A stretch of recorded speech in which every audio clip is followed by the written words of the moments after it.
Today I'm going to be reviewing some of the coolest sets for Ninjago Dragons Rising Season 3 Part 2, so let's get right into it. Number 1 is Kai's Motorcycle Speed Race. I'm hearing rumors that this set is canon to the show. I haven't seen the season yet because it isn't officially out, but I really like how Kai's bike, while being really small, captures the classic vintage bike aesthetic, and then the spectral bike is also pretty good. It's not like the greatest thing in the world, but I do like when you get conflict in the box. Rontu the Master Dragon is $50 in the US, which I didn't feel too great about when I paid that. It's not very big. The build itself grew on me after a little bit. I really like how the wings are huge. It's super fun to fly around when the wings are that big, and then the fact that they're pink kind of bring more pink into the build without having to mold a bunch of new parts.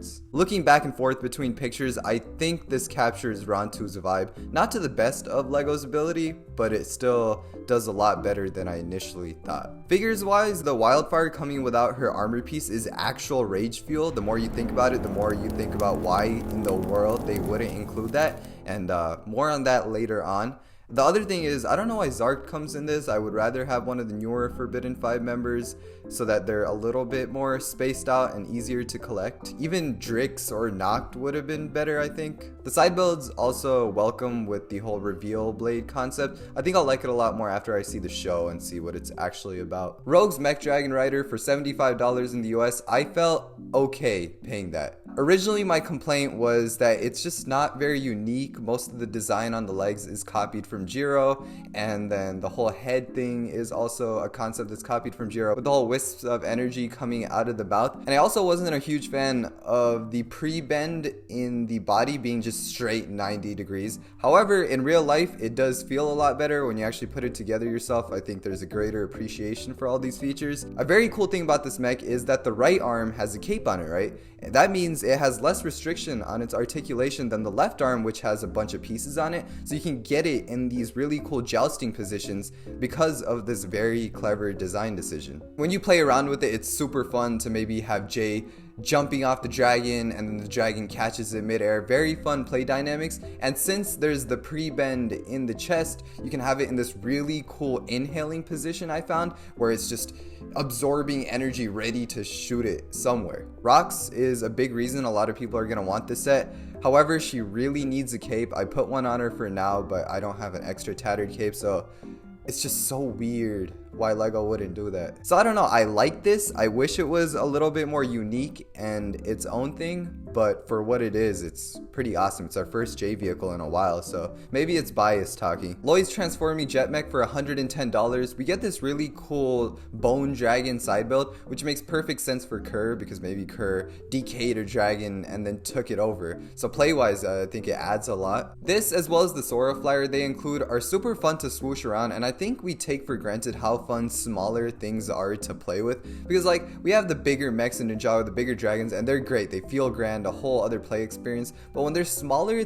they just feel more sturdy and they're just easier to play with, right? And then we have Lloyd's Mech, which also continues in a similar vein, where it's a good size to play with. This thing transforms super fast, which I think is super important for play, right? Because you don't want to have an epic battle and then spend a minute transforming something and then continue the battle. You kind of want to be playing, quick transform, and then continue the fight there. So there's only like a couple things you move around and boom, you have a jet, and then boom, you have a mech again. Super clever. I really love the hazard areas near the legs. I don't know why, I've always liked that when Ninjago does it. It just makes it feel more real, and the small thrusters here and there just make the whole experience feel more believable and immersive. There's so many play scenarios with this, because the mech itself looks like it has a jetpack, so maybe you're flying around, but then you need to get in a super quick getaway, so you go to jet form to just zip off. The only thing, and this is definitely a nitpick, is that the engine piece falls off a little bit easy. It's fell off a couple times when I've been playing around with it. And finally, we have the Temple Bounty for $200, making this the largest Destiny's Bounty yet.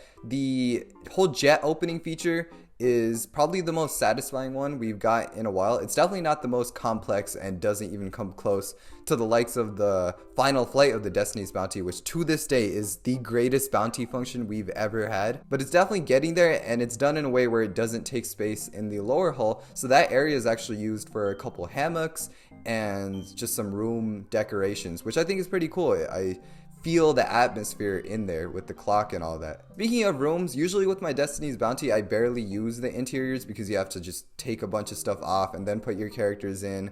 And it's just a little bit of a hassle, but here, yes, there's the whole modular system, but it's done in a way where you can access the rooms very quickly, like flip open a panel and just put your characters in for quick access. But then when you want to spend more time, you also have the option to take everything off and really display your characters inside. In the interior, I like everything. The only thing that doesn't feel polished is the floor, but there might be reasons for that. Other than that, the shelves, the sushi bar, all of that has very clever building techniques, and I like it a lot. The whole of this whole thing is completely off grid. I know it looks a little bit boxy, but none of this is square or on grid in any way. It's all slanted just a little bit, and honestly, this is one of the very few Lego builds where I just kind of had to pause for a second and really understand what's going on in the building process because it was just getting so complex at some points. Another thing is, if you're a ship fan, this will satisfy you. This is the most ship looking Destiny's Bounty ever. It looks like a very grand pirate ship. It's got the map room, and I like how it's very open and light comes in there. It's also very easy to put your figures in there without